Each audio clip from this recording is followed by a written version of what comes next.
Hi everyone and welcome back to my channel. From today I will start talking about ADHD. So this is not a topic that will be covered in one video. I will take a couple of videos to talk about my experiences about ADHD. Again I repeat, if you're looking for any kind of medical assistance, medical diagnosis, medical views on the topic of ADHD, these videos are not meant for you.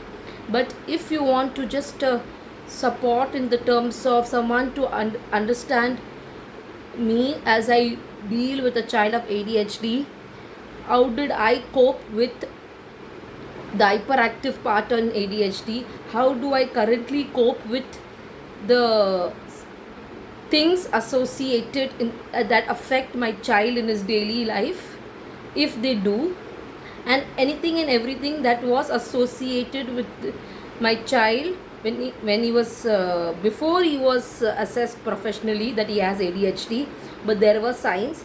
Then that what happened after he was assessed and confirmed medically, and today where we are.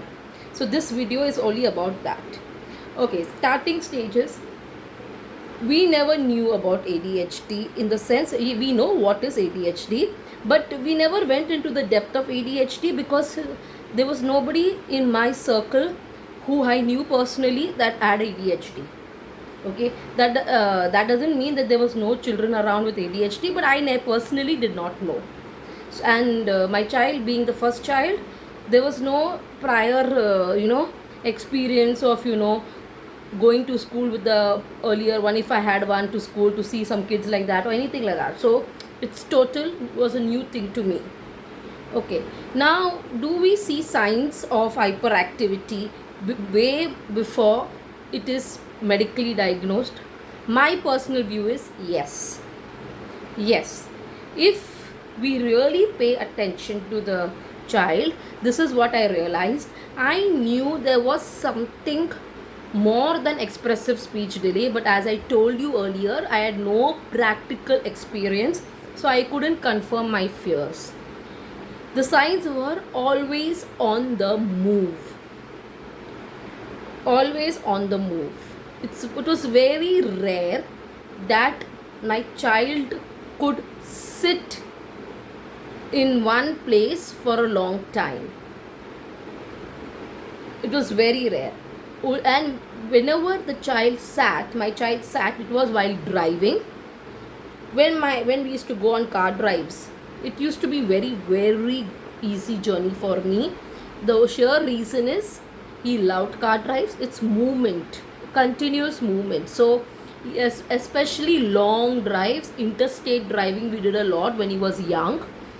We could do it easily, cover 12 to 13 hours of continuous journey, only because he was very cooperative, very supportive in the journey. He loved to sit in cars and vehicles, and that time he was calm, composed. We used to struggle when we used to stop for food and refreshments. That time he would be like always on the move. That was one area. Then he liked to paint. Now by paint I don't mean creative painting, but taking the brush and just freelance paint, free painting on pages, or you get this do it yourself cars, vehicles. So we used to buy them. I used to help him fix it, and he used to keep doing colors on those cars. Those type of activities, there was a lot of sitting tolerance that was visible to me. But apart from that, one area that apart from always on the move, which I saw that he was not interested, was picking up crayons or picking up a pencil, picking up colors and coloring. That was never even an attempt, an option for him. He detested that. So at the age of 3 or 4, when we usually start with lines, slanting lines, standing lines, sleeping lines, my child has not done that during that age, because the aggression, first of all, expressive speech delay, aggression was there. He was getting more frustrated with fine motor activities. He was getting irritated. So at 3 and 4, my child did not do it. And I think the first time, I think on his own, but he knew everything because I was introducing him to everything. To be honest, I never restricted my teaching methods or restricted him from learning things just because he's not doing it or just because he's not communicating. I would, get him to do it, or I would show him standing line, sleeping line, slanting line, all that. But independent doing it was not even a mistake activity also for him. Like, by mistake, by fluke I did it. No. I think independently I saw him doing a first line was with a chalk and a board at the age of, I think, 4.5 or around that. So, but that was never a thought, why is my child not doing it? Of course, it is there in my back of my mind that he's not doing it, but why is it ADHD? No. That was not getting connected. Then when COVID also came, frustration was building more because my child was a very outdoor type of a person. I used to take him to parks and all before, and he used to love climbing. Even at the young age of 2.5, 3 also, he just loved climbing on slides, climbing on the climbing bars. Those type of activities, the gross motor skills were very, very early developed in my child. So those type of activities, running around in gardens, running around in open spaces, was there, and COVID restricted everything. Speech also was not, it was there but not as a 4-year-old child. So we always thought that outdoor activity which my child was doing is not happening. That is why the child is getting more frustrated, and then the speech not being as par with his age is also more. No schools, no social interactions. So we could see that hyperactivity, the frustration, the aggression has increased manifolds. And if I rightly remember, when it became like, it was daily, there was like a chaos atmosphere at home.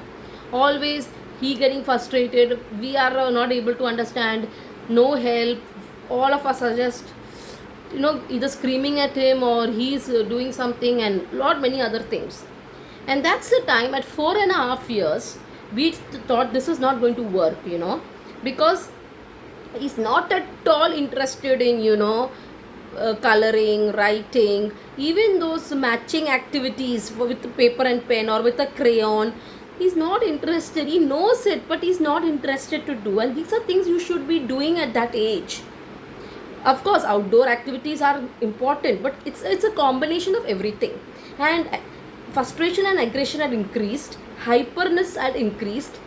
We thought it was due to COVID, but still we went ahead and took a medical confirmation from a doctor. On hearing the parents, what we had to say and everything, the doctor said it is 50-50, because you know what, at the age of 2, many people must have heard this from doctors, horrible twos. The 2 horrible twos, and the 2 to 4 years is a very difficult period. It's a very thin line between hyperness and that age related thing, because they have started to go out, started to walk, started to run, started to explore. So tantrums are going to be a little on the higher side if they are exploring and they are just not understanding that there is a time limitation or there is a boundary restriction, or so those type of things. So the doctor said that definitely there is a 50% chances from what you are telling me. However, we do not start, even if you want ADHD treatment, it doesn't start before the 6th year. So in the interim, the only option is, if you feel the child is getting frustrated and hyper, you just can at the moment channelize his energies. ADHD children have more energy, more physical powers in terms of that they need that urge to channelize it. So you can put your child in physical activities. You can make them run, play football, bouncing the ball, basketball, cycling, swimming, whatever it is, to channelize the energies. Does it solve ADHD? No. Please, no. But what does it help? It helps in your child to channelize their energies, so their, their frustrations, their outbursts is a little less. But we were told confirmation cannot come now, but it was a struggle. Tantrums were very high, hyperness was very high at social gatherings. If I used to still take him, because I still believe, and my serious advice to you is, hyperactivity is there, speech delay is there, receptive delay is there, this is struggling in this area, struggling in that area, she is having this issue. Please, that don't deprive them from a social gathering or a social life. Okay, they are struggling. We don't need to add on to their struggles by restricting them. Our society needs to accept everybody the way they are. Okay, and we need to install that in our children. So when we take them out, no matter what the world is saying or doing or saying, remember one thing: the world is not what the child is seeing first. The child is seeing the parents, the main caregiver who has taken the child out. How do we face the world? How do we face situations? We are the role models. So if we want the society to be an inclusive society, that inclusiveness starts from us. If we want our child to be a strong person, irrespective of the gender, we need to be strong first. So the child is looking up to us. So ADHD or not ADHD, running around, creating attention seeking environment, everything is fine. We just need to give, yes, you might need to make a lot of adjustments, that when you go for social gatherings, not sitting to interact and paying more attention on the child comparative to the function or the social gathering. It is fine. It is absolutely fine. It's just a matter of a few months or few years, and then you'll see how the child improves. I will be talking about that also in the coming videos. So please stay tuned, and I will be definitely covering more. Do comment, do like, do share, and do subscribe. Thank you.